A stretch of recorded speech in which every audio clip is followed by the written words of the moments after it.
เย้สวัสดีครับอสบคุณเอเอ็กซ์ครับบอสครับเอ็กซ์เตรียมเข้ามาแล้วคุณป๊อปด้วยนะครับสวัสดีครับอุ้ยอืมคุณเอ็กซ์นัทพงศ์มุขสวัสดิ์ อืม คุณเอ็กซ์ครับขอบคุณมากๆเลยครับที่สละเวลามาพูดคุยกับพวกเราปากีชาแนลนะครับวันนี้ขอบคุณก่อนเลยแต่ว่ามาคุยกันทั้งทีเนี่ยเราต้องนะเอาเรื่องของงานที่กำลังออนอยู่ตอนนี้เนี่ยมาเป็นตัวตั้งเลยล่ะได้ไหมฮะขออนุญาตแบบพูดคุยกันเรื่องงานตอนนี้เลยได้ไหมฮะยินดีครับอยากคุยมากอยากคุยกับทั้งนี่สามท่านไม่ได้คุยกับทั้งอืมสามท่านมานานแล้วอะไรอย่างงี้ก็เลยแบบจริงจริงจริงจริงคิดถึงมาคุยกันได้เหมือนมาคุยกันด้วยความคิดถึงจากงานก่อนๆที่เราเคยคุยกันเอออืเฮ้ยขอบคุณมขอบคุณขอบมากครับคุณเลยขอบคุณนะครับคุณเอกครับเอาล่ะงั้นผมเริ่มก่อนเลยคุณเอก เพราะผมมาดูมีสติด้วยมีสติมีสติคุณทีใช่ไหมครับแล้วก็มาดูภาคนี้ด้วยอะไรเงี้ยเพราะมีสติอันนี้ผมไปดูกับแฟนบอยเนาะพอแบบมีครับสติแล้วลูกพีซอะไรเงี้ยก็เลยแบบว่าโอ้โหครับเป็นเรื่องงานยามดีที่ปักทีกลับมาทำอีกก็เลยแบบว่าทำแหละเรื่องนี้ทำอะไรเงี้ยทุกคนแบบยกมือโหวตหมดว่าทำเรื่องนี้แน่นอนอะไรเงี้ยครับแต่ด้วยความที่รู้แล้วว่าคุณเอกทำมีสติมาคุณทีอย่างเงี้ยครับอันนั้นน่ะมันมาจากงานเขียนงานนิต้องคุณเอกยายเล่าให้ผมฟังเนาะแต่ไอตัวเนี้ยไม่ได้มาจากงานเขียน เพราะฉะนั้นขอถามรวบเลย2 ข้อเลยครับคุณเอกอืมมีอินสปิเรชันอะไรแรงบันดาลใจอะไรที่บอกว่าคุยเนี่ยต้องหยิบตัวต้องสปินต่อแล้วมาเป็นภาคพิเศษตัวนี้แล้วก็การทำงานเรื่องเนี้ยที่มันเป็นมีสติและลูกพีชอะที่มันไม่มีงานเขียนมาก่อนอะมันมีความยากตรงไหนง่ายตรงไหนหรือว่ามันแบบไม่ง่ายเลยแต่ว่ามันสนุกอะไรเงี้ยได้หมดเลยนะครับ โอเคครับเดี๋ยวพยายามจะรวบรวมสติมีสติก่อนตอบนะครับคือตอนที่เราทำมีสติหน่อยคุณทีเนี่ยเราไม่ได้วางแผนไว้หรอกครับว่าเราจะทำมีสติและลูกพีชเราก็อ่าทำมีสติหน่อยคุณทีในแบบ10 EPที่เราวางไว้แล้วเราก็คิดว่าเราจบมีสติหน่อยคุณทีด้วยความอิ่มเอมที่สุดแล้วอะคือเราตัวละครทุกตัวได้ learning แล้วเราก็เหมือนพร้อมจะส่งเขาไปเผชิญชีวิตใช้ชีวิตต่อเรียบร้อยแล้วตามที่เราคิดว่าคนดูน่าจะอิ่มใจแล้วได้บทเรียนได้เรียนรู้อะไรไปพร้อมกับตัวละครไปครบถ้วนหมดแล้วนะครับแล้วก็รู้สึกว่าตัวละครก็ก้าวผ่านอุปสรรคต่างๆในชีวิตไปจนแทบจะเรียกว่าเหมือนส่งเขามีชีวิตที่สวยงามต่อไปแล้วอะไรอย่างเงี้ยจริงแต่พอเอ่อเอาอากาศไปเนี่ยก็ยอมรับครับว่ากระแสที่เข้ามาในตอนนั้นเนี่ยมันมากกว่าที่เราคาดเดาไว้มากคือไม่ได้คิดว่ามีสติหลายคนทีจะเข้าถึงคนได้มากขนาดนั้นนะครับเพราะว่าอืมเราก็รู้สึกว่าละครทีวีสมัยนี้คนอาจจะไม่ดูแล้วก็ไม่รู้ว่าพระเอกมันจะดูประหลาดหรือครินช์หรือเอ่อ เออแบบดีโอนาร์ซิสอะไรติกได้ขนาดนั้นอะไรอย่างเงี้ยคือมันเป็นลักษณะนิสัยที่ที่มันได้หรือเปล่าอะไรเงี้ยนะครับแต่พอกระแสที่มันมาเนี่ยมันโอเคคนยอมรับเอ่อเอ่อคาแรคเตอร์ของคุณทีได้แล้วก็เอ่อยอมรับการค่อยๆเตือนสติของลูกพีชได้แล้วรู้สึกว่าครับโอเคพอมันดีขึ้นก็เริ่มพี่ถาคุยว่ากระแสดีมากเลยนะเออ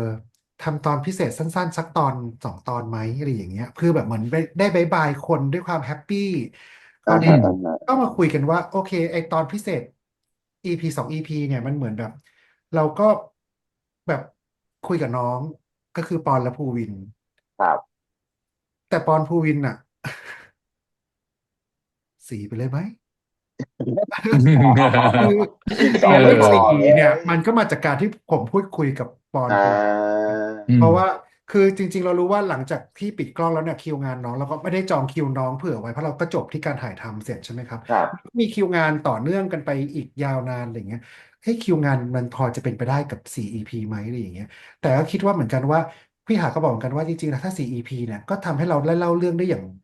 างเข้าใจแล้วก็อ่าอ่าได้เรื่องอืมมีที่มาที่ไปได้ดีกว่าการที่จะทำตอน2 ตอนแต่เขาอาจจะแค่เกรงใจผมในตอนแรกก็เลยพูดว่า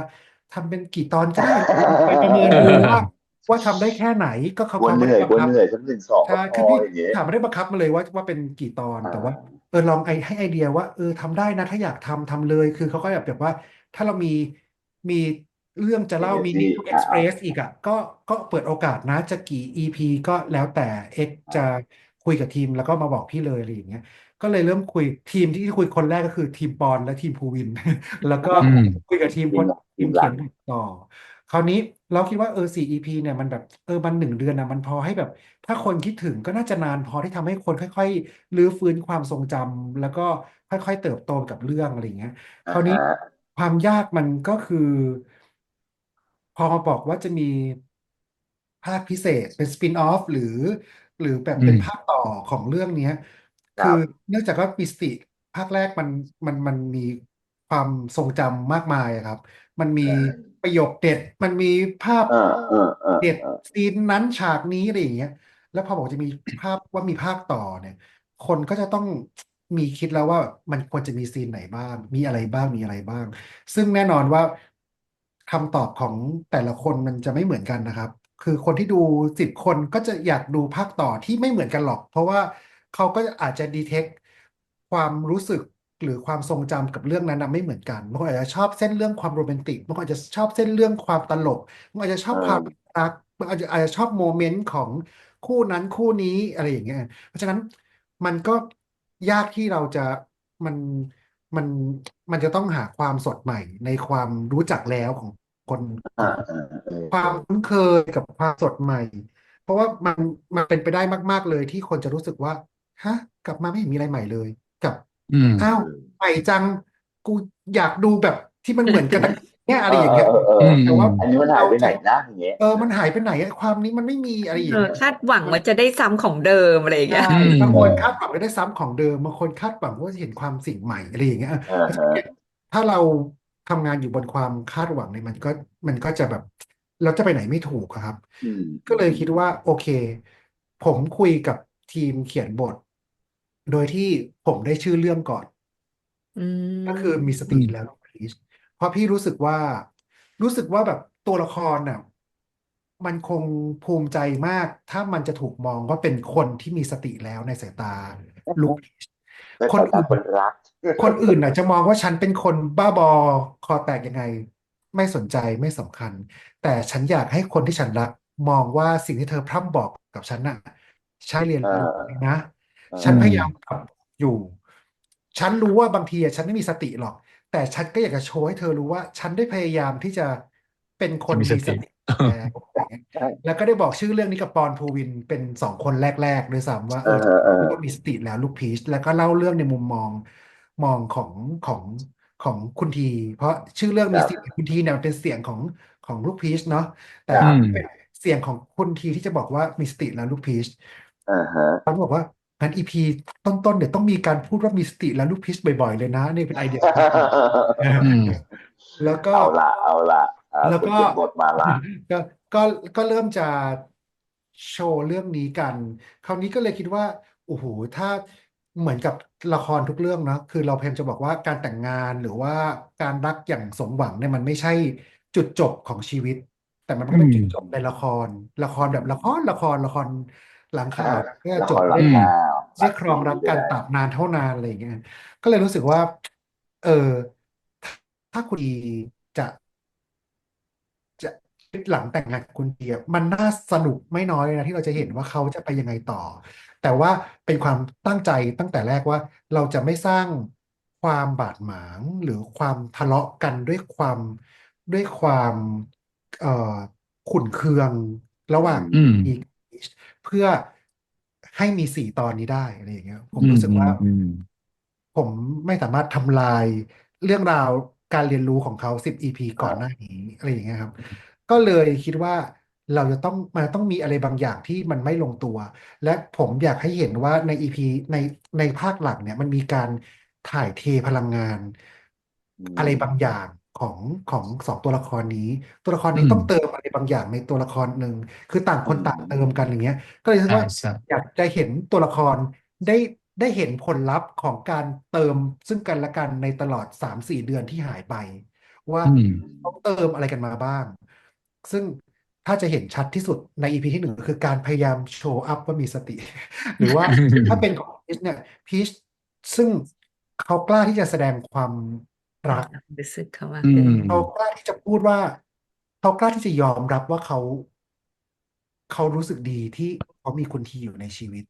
อืกับอืมคนอื่น วัยเขาไม่เขินเขาไม่อายทั้งสิ้นแต่ก่อนเขาจะมีความเขินอุ้ยก็ชอบอะก็อะไรอย่างเงี้ยแต่ว่าในภาคเนี้ยในความในความไม่ค่อย expressive ของเขาเนี่ยเขาก็ยังสามารถที่จะพูดกับคนที่เขาไว้ใจว่าชีวิตที่มีคุณทีเนี่ยมันดีมากอืมตั้งรักจังนี่มันบทพี่อะไรอย่างเงี้ยคือแบบว่าสิ่งที่พีชไม่เคยจะพูดอะไรอย่างเงี้ยพีชก็กล้าที่จะพูดอะไรอย่างเงี้ยก็เลยรู้สึกว่าอยากให้เห็นถึงการถ่ายเทอำนาจนี้ถ่ายเทพลังงานพลังแล้วก็งานบางอย่างที่รู้สึกได้ แล้วก็พอมันไม่มีเนี่ยที่คิดอันดับแรกเลยว่าเรื่องเนี้ยมันคงไอเดียแรกที่คุยกับคนเขียนบทว่า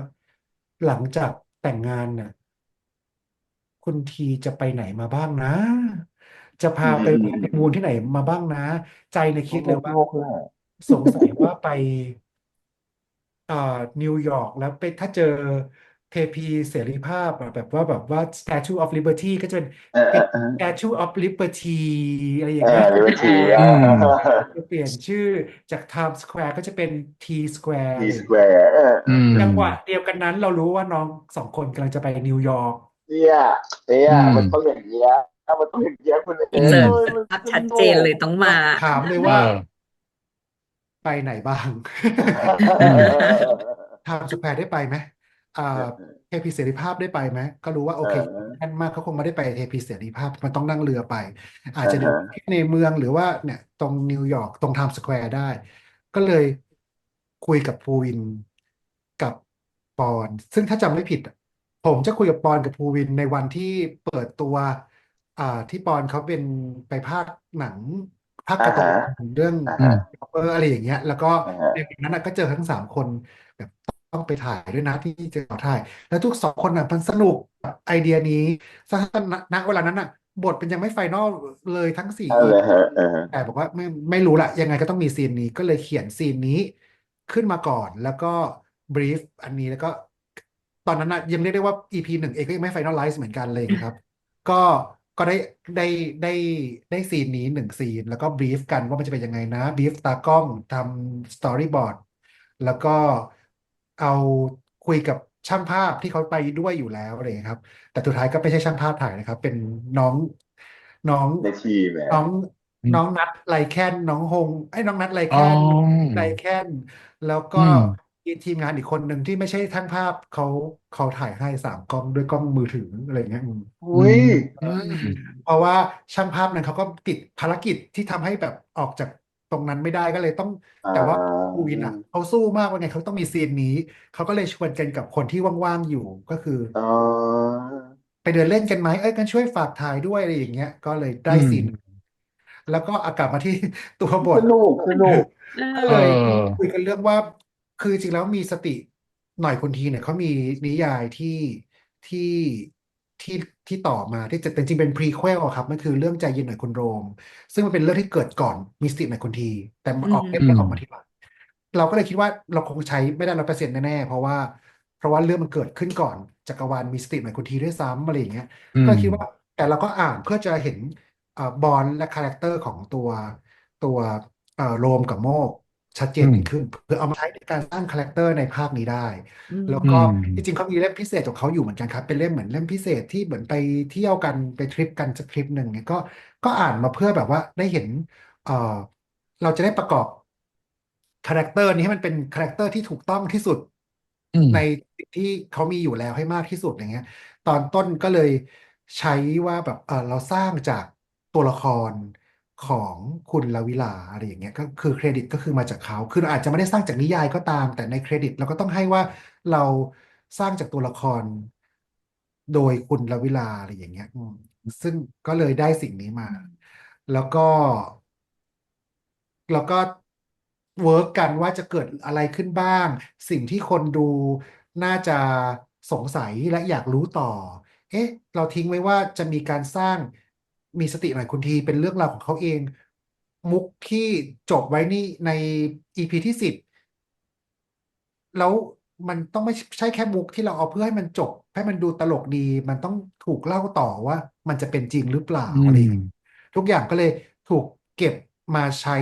หมดแล้วก็ค่อยๆสร้างเรื่องราวกันไปแต่เนื่องจากมันมีแค่4 EP เนี่ยเราก็คงไม่ได้มีเรื่องราวที่ ซับซ้อนแต่หลายๆคนก็บอกว่ามันเข้มข้นกว่าที่เขาคิดไว้อะไรอย่างเงี้ย ยิ่งอืมแน่นมากค่ะ ใช่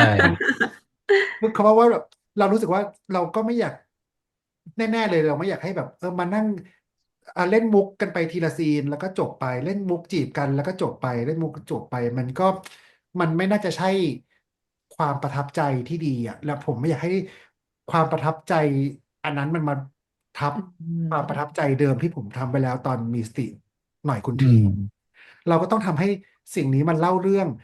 มันอาจจะไม่เข้มข้นและครบถ้วนหรือแบบรู้สึกสุดๆเหมือนแบบ10 EPที่เราสร้างจาก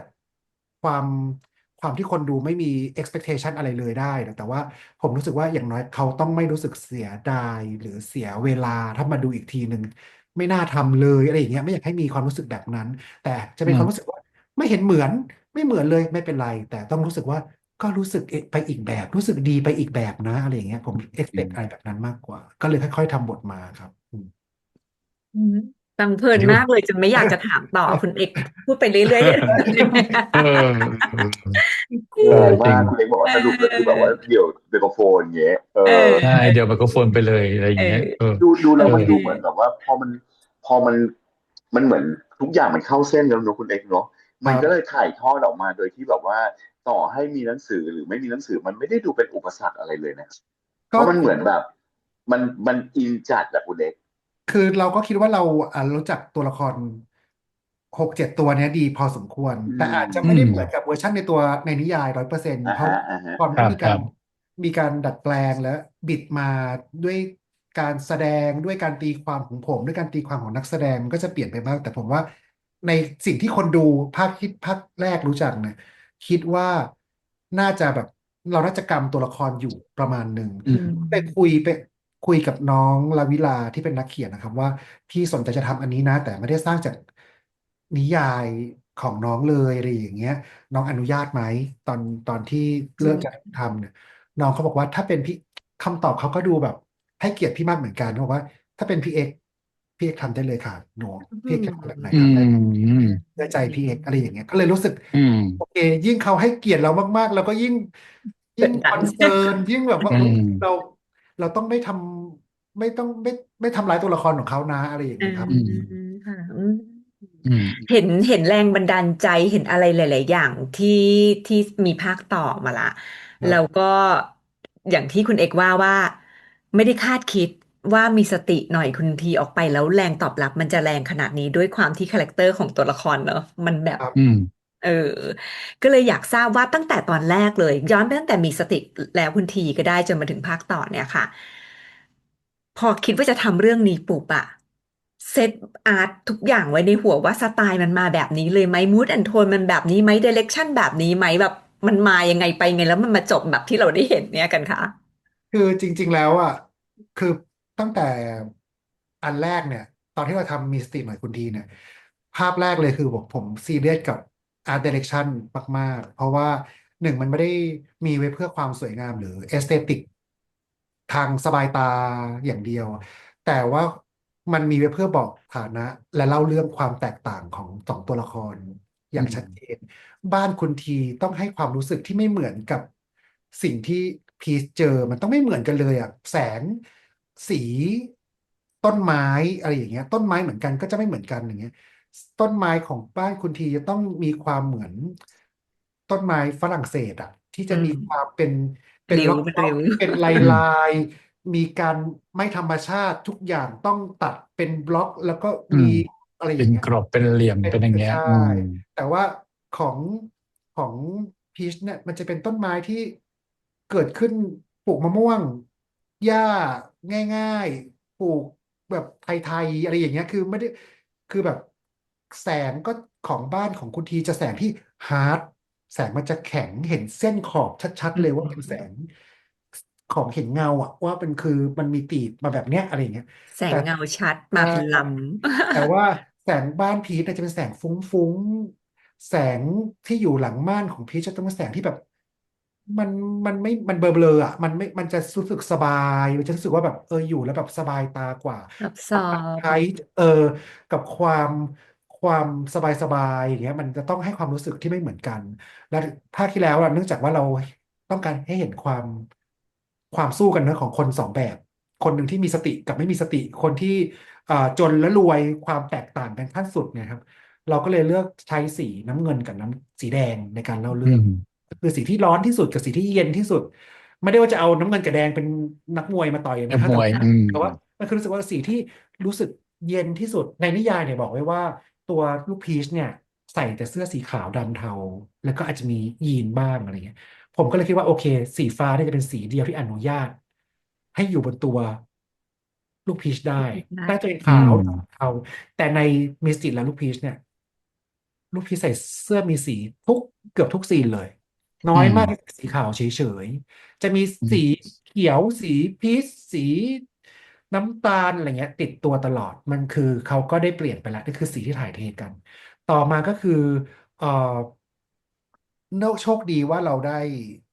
คือเราหาบ้านของลูกของคุณทียากมากอืเพราะเรารู้สึมกว่าคนที่จะเพราะในนิยายบอกว่าให้เงิน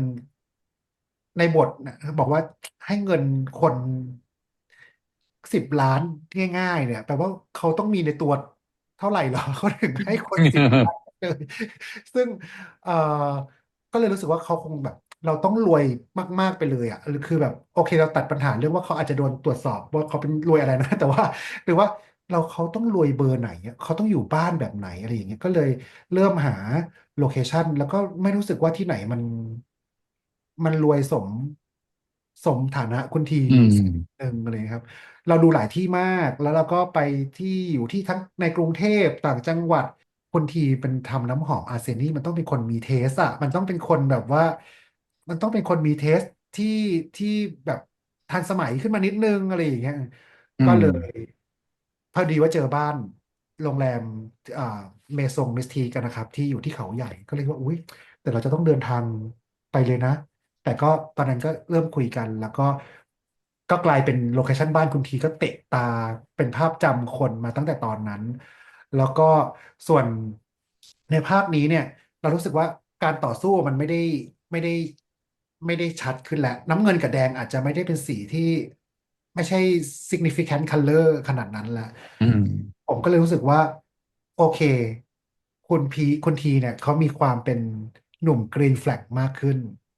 จากที่ EP ซีซั่นที่แล้วนะเขาจะดูเป็นหนุ่ม red flag มาก อืมก็รู้สึกว่าโอเคสีเขียวเนี่ยน่าจะ represent ความเป็นคุณทีได้ชัดเจนขึ้นความสบายความความอบอุ่นความความแล้วโลเคชั่นก็มีสีเขียวเต็มไปหมดอยู่แล้วมันรีเฟล็กออกมาอยู่ตลอดอยู่แล้วแล้วก็ส่วนลูกพีชเนาะชื่อเรื่องมีลูกพีชอยู่ก็เลยอยากใช้สีพีชครับสีที่ไม่เคยเป็นคู่สีที่เอาไปใช้ในเรื่องไหนได้เลยเพราะว่ามันทุกคนก็ต้องคงก็คือคิดถึงส้มโอรสแดงอะไรไปซะแล้วค่อยแตกกันเป็นสีย่อยอย่างเงี้ยก็เลยอืมอยากใช้สีพีชมากขึ้นในช่วงเวลานั้นนะพีชไม่ใช่ฤดูของพีชที่มีขายอืมผมแบบตะเวนในไอจีผมเนี่ยในไลน์ Facebook ผมทักไปพวกร้านผลไม้นำเข้าทุก ประเทศไหนของประเทศไหนก็ได้ของเกาหลีของจีนของญี่ปุ่นแบบเอาหมดเลยอย่างเงี้ยมันไม่มีเลยครับจนกระทั่งเราใกล้จะเปิดคิวแรกไม่มีไอฉากที่เป็นงานafter wedding อ่ะเราถึงต้องแบบเอาลูกพีชปอมาประดับเฉยๆไม่ต้องกินไม่ต้องใช้อะไรแต่ว่าคิวต่อมาผมหาได้อืต้องเหมาอืมลังมา แล้วผมก็เลยแบบเอามาใช้ซะเยอะเลยอ่ะให้รู้สึกว่ามันเป็นสีพีชก็ต้องเป็นสีของพีชจริงๆอะไรอย่างเงี้ยแล้วก็มันก็ทำให้เป็นสีคู่เกือบจะตรงข้ามกันแต่มันไม่ฮาร์ดเท่าอืเขียวมันก็น้ำซอเงินกับแดฟต์มันงก็ซออืมฟต์มันไม่ใช่น้ำเงินกับแดงที่อันหนึงมันร้อนสุดๆแล้วอันหนึงก็เย็อ่าฮะนสุดๆอะไรอย่างเงี้ยมันคือมันไปด้วยกันได้อะมันก็คือแบบอ่าฮะมันมันก็อยู่ด้วยกันแล้วก็ดูสบายตาดีอย่างเงี้ยครับก็เลยกลายเป็นคู่สีนี้แล้วก็เป็นคู่สีที่มอบให้กับทีมงาน อื่นๆด้วยคือเสื้อผ้าอะไรอย่างนี้ด้วยครับแล้วก็ออกมาเป็นภาพต่างๆแต่ว่าก็ด้วยความที่เรามีคิวถ่ายทำที่ค่อนข้างจะจำกัดมากนะครับเพราะว่าน้องๆก็มีภารกิจกันเยอะมากทุกคนทุกคู่ก็มีภารกิจที่บางคนก็ต้องเล่นซีรีส์ของตัวเองเหมือนเล่นซีรีส์ที่ตัวเองเป็นตัวหลักด้วยแล้วก็ต้องอืมแบ่งเวลามาเนี่ยก็เลยต้องมีบางทีกันก็รวบ โลเคชันบ้างอย่าอืงมล่าสุดที่เพิ่งออกอากาศไปเนี่ยบางคนก็ไปเจอความจริงบางอย่างมาว่าตรงที่เป็นสุสานของคุณแม่นั้นที่จริงแล้วคือห้องน้อืมำห้องน้ำ ทางเดินลงห้องน้ำอย่างนี้ใช่ไหมอืฮะ ทางเดินลงห้อมงน้ำซึ่งก็ก็เราคือเราตั้งใจที่แบบว่าถ้าใครมาต้องรู้แน่เลยอะไรอย่างเงี้ยอืมปรากฏว่ายังไม่ต้องมาถึงคนทำมันมีแบบมีมีมีน้องคนหนึ่งครับเขาก็แบบเหมือนแบบใช้ Google Map แล้วเขาก็สคร l ตามไปว่าถ้าเดินไปเจออะไรบ้างแล้วก็เจออ้าวห้องน้ำนี่อะไรอย่างเงี้ย เออก็มีความสนุกแก้ปัญหากันไปครับแต่ว่าอืก็คิดมว่าความสวยงามก็เป็นองค์ประกอบหนึ่งที่เราคิดว่ามันจำเป็นสำหรับเรื่องนี้ความสบายตาอะไรเงี้ยครับความดูแล้วอืแบบมเราเห็นเดเรคชันชัดมากแบบแม้กระทั่งเท็กเจอร์ของเสื้อผ้าก็มาคือมันทุกอืมดีเทลคือแบบว่าลงรายละเอียดเยอะมากแล้วการที่ได้มาฟังคุณเอ็กซ์พูดอย่างเงี้ยผมเชื่อว่าคนที่ดูที่ชอบผลงานอยู่แล้วจะ appreciate มากขึ้นไปอีกเพราะว่าไอสิ่งที่เราดูง่ายๆมากอะกว่ามันจะมาเป็นอย่างนั้นนะดูขั้นตอนการคิดสิแล้วต้องทำอีกละจริงครับเพราะว่าอย่างช่อใบเตยอะครับคือตั้งใจว่าจะมีช่อใบเตยอยู่ในเรื่องนี้ตอนแรกตั้งใจจะทำสวนให้เป็นกลมๆเหมือนตัวเจ้าบื้อที่มันอยู่ในซีซั่นที่แล้วด้วยซ้ำอะไรเงี้ยแต่ว่ามันยากเกินไปที่เราจะไปสร้างต้นไม้ที่ที่ที่โรงแรมนั้นนะครับ แต่ว่าช่อใบเตยเนี่ยผมก็แบบว่าถ้ามันจะมีช่อใบเตยมันมีนวัตกรรมอะไรบ้างที่มันจะ make sense ว่าช่อใบเตยนี้ยังอยู่เพราะว่าช่อใบเตยมันสตัฟไม่ได้มันฟรีซไดได้ไหมถ้ามันฟรีซไดมันต้องอยู่ยังไงให้คนรู้สึกว่าจะกรช่ออบมันใบเตยใหม่หรือือเก่ามอะไรอย่างเงี้ยแต่ในเรื่องมันควรจะเป็นช่อใบเตยอันนั้นแหละอันเดิมแหละอย่างเงี้ยอือฮะเลยไปศึกษาความเป็นไปได้ว่ามันต้องอยู่ยังไงอะไรอย่างเงี้ยก็เลยแบบมันมีรายละเอียดอะไรพวกเนี้ยค่อนข้างจะซับซ้อนพอสมควรแต่ว่าสุดท้ายก็ออกมาได้อย่างใจประมาณแบบไม่คงไม่100%หรอกแต่ก็เกิน80อะที่มันแบบอืได้อย่างใจ มอืมมันถึงคนโอเคดูด้วยใช่ โอเคแล้วนี่ก็รู้แล้วว่าdirection ในเรื่อง art direction หรือว่าคอนเซ็ปต์พูดเป็นพลต่างๆนานาที่คุณเดฟพูดมาเมื่อกี้นะครับนะแรกผมก็ตอนที่ดูก็ตั้งคำถามหลายอย่างเหมือนกันเพราะว่าจริงๆแล้ว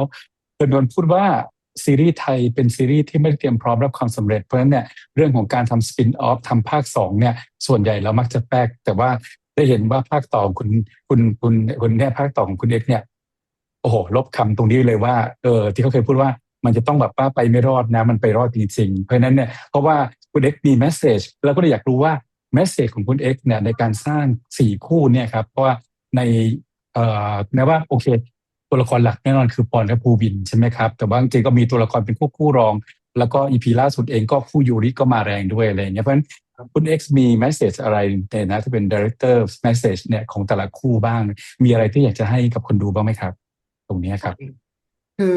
แมสเซจที่ผมให้กับน้องๆแต่ละคู่ใช่ไหมครับหรือแมสเซจที่จะส่งจากตัวละครแล้วส่งให้คนดูทั้งสองอย่างเลยก็ได้ครับ โอเคคือเอาของคู่ของทีกับพีชก่อนแล้วกันนะครับคือทีกับพีชเนี่ยผมอยากให้เห็นถึงอย่างที่บอกครับคืออยากให้เห็นการเติบโตเรียนรู้และแลกเปลี่ยนต่างให้ต่างต่างยอมรับต่างต่างตอบแทนต่างนำต่างตามต่างสอนต่างเรียนรู้ต่างเป็นคุณครูต่างเป็นนักเรียนอะไรอย่างเงี้ย คือผมรู้สึกว่ามันจำเป็นมากๆสำหรับการอยากให้เห็นการเป็นชีวิตคู่ที่จริงคือเรื่องนี้มันมีเต็มไปด้วยเรื่องที่อาจจะไม่อันจะเซอร์เรียลหรือว่ามันไม่จริงเลยอะแต่ว่าสิ่งหนึ่งที่มันเป็นเรื่องจริงที่อยู่ในเรื่องเนี้ยมันคือการเรียนรู้ในเชิงความสัมพันธ์มันเป็นเรื่องจริงทั้งหมดไดอะล็อกที่พูดถึงความสัมพันธ์ทั้งหมดผมรู้สึกว่ามันเป็นเรื่องจริงทั้งหมดแม้ว่ามันจะผ่านฟอร์มที่คนที่พูดจาเหมือนละครพูดจาภาษาประหลาด หรือว่าโลกของมาเฟียที่อาจจะดูไกลตัวสำหรับคนในสังคมทั่วไปแต่ว่าผมรู้สึกว่าสิ่งที่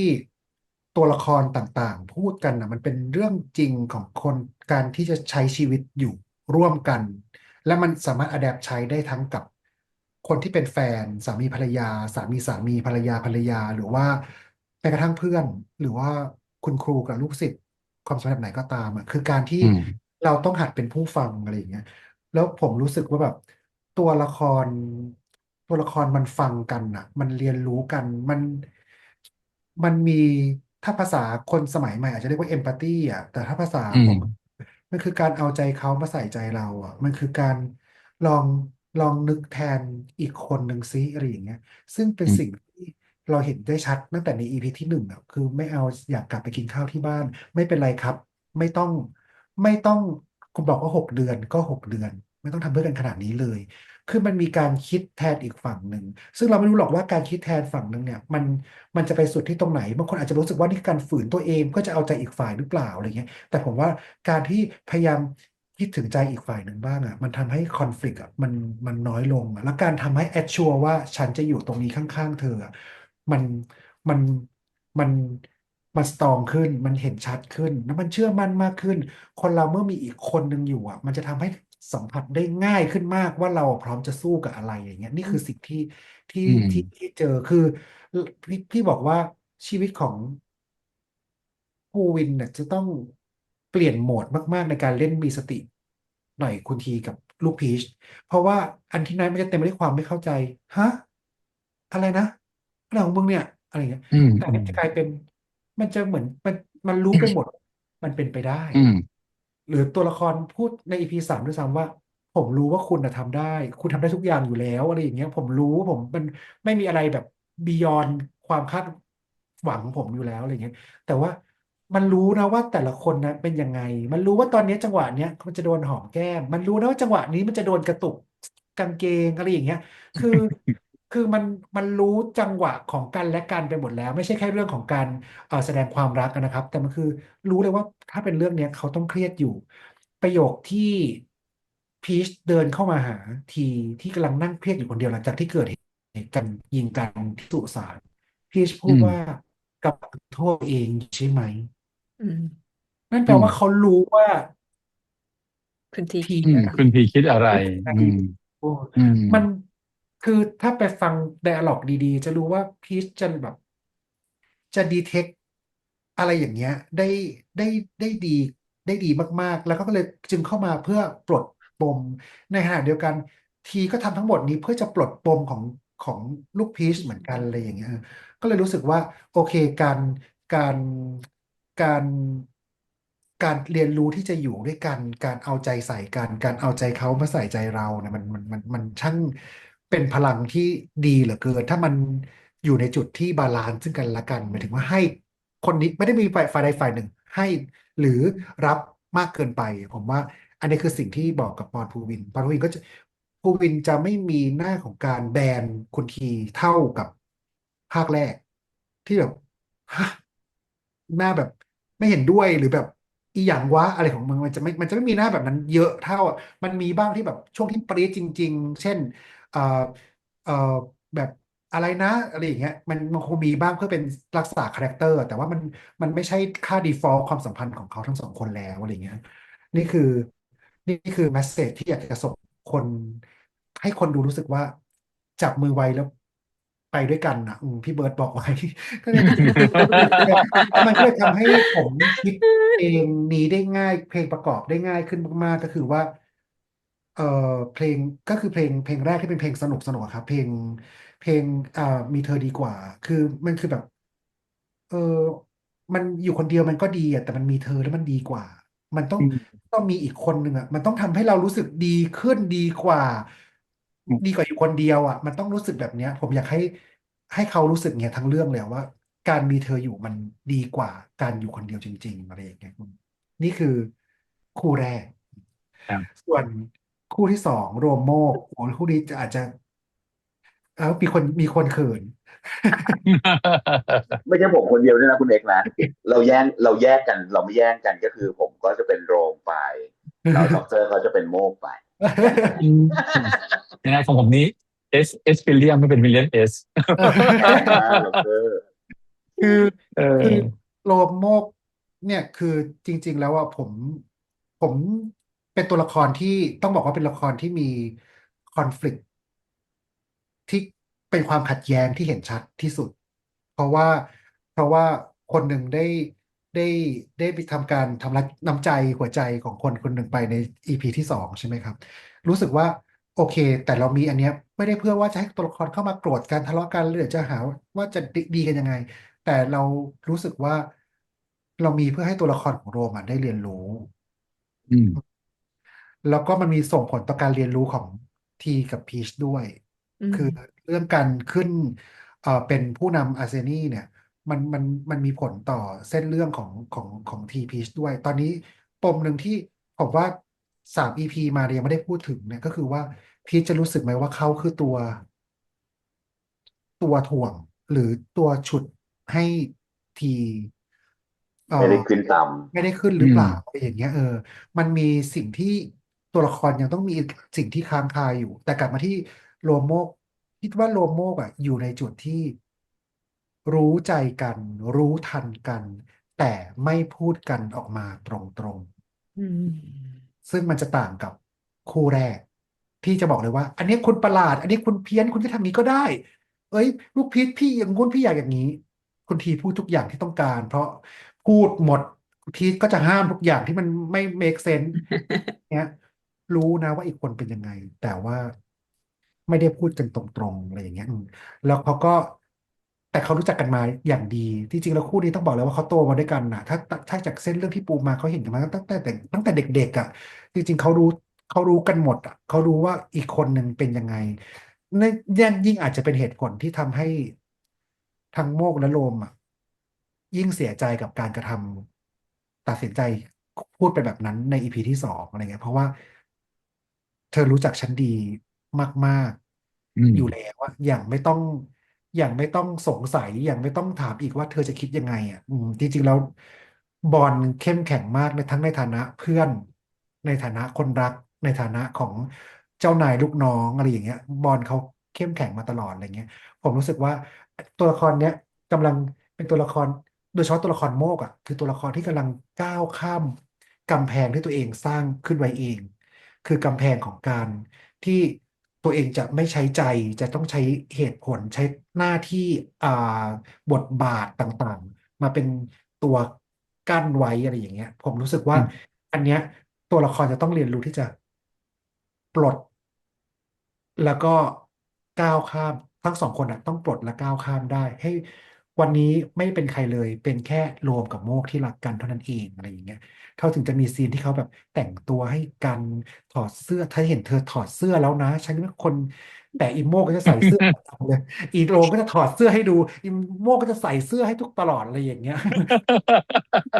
เออก็คือเป็นคนที่จริงๆแล้วถ้าแบบก็ไก่เห็นตีนงูเห็นนมไก่เป็นคนที่รู้ทันกันรู้จักกันรู้รู้กันหมดว่าคืออะไรอะไรเงี้ยที่จริงก็เลยในความในความรู้สึกเนี้ยก็เลยทำให้จริงๆแล้วผมมองว่าคุณทีก็คงรู้ว่า2 คนเนี้ยยังไงก็เดี๋ยวกลับมากอืมลับมาคุยกันได้เพราะเขารู้จักกันมากๆอะไรเงี้ยนะครับอ่าส่วนตัวอลันตะวันเนี่ยผมรู้สึกว่าสิ่งที่มันขาดไปในอีพีในซีซั่นแรกเนี่ยก็คือว่าตะวันจะเป็นคนดีได้จริงๆหรอ อืมเออตะวันจะยังมีกลับดาวอยู่ได้จริงๆหรออะไรอย่างอืมเงี้ยก็เลยจริงๆแล้วปมเนี้ยก็จะเล่าสมบูรณ์มากขึ้นในEPที่ 2แล้วว่าโอเคไอฉากที่ก่อนที่ทุกคนจะมากินข้าววันนั้นนะว่าแบบว่าอืมคือความเกรงเราจะเห็นความเกรงของอลันตลอดว่ามันไม่กล้าขยับตัวมันเป็นที่จริงถ้ามองลึกๆก็เป็นความสัมพันธ์ที่ไม่ค่อยเฮลตี้เท่าไหร่อ่ะเพราะมันกลัวว่าเดี๋ยวมันจะผิดอ่ะคือตอนนี้มันดีอืมแต่เดี๋ยวมันจะผิดอะอะไรอย่างเงี้ยผมก็รู้สึกว่าเพราะมันไม่มีใครยอมพูดกันไงคืออลันก็อยากรู้ว่าตัวเองยังเป็นบาดแผลเธอหรือเปล่ามันไม่ได้สื่อสารกันพอมันอืสื่อมสารกันมันก็มีอีกคู่หนึ่งที่ไม่สื่อสารกัน อืมก็เลยได้สื่อสารกันแล้วก็เดี๋ยวจะพิสูจน์กันว่ามันเป็นอย่างนั้นจริงๆหรือเปล่าในอีพีหน้านะอืครับแล้วมก็แล้วก็ส่วนเอ่อคู่ของมิราคือจริงๆแล้วไม่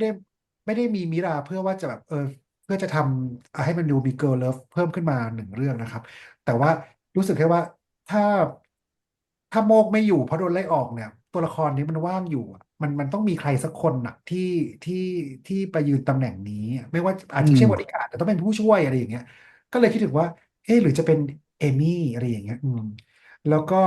เส้นเรื่องของ ของความรักของสองคนนี้มันอาจจะยังไม่ชัดเจนมากเพราะความสัมพันธ์เพิ่งเริ่มต้นมากๆเลยครับอะครับแต่อืมมันเป็นแบบให้คนผมรู้สึกว่าอยากให้เรื่องนี้มันเชื่อใน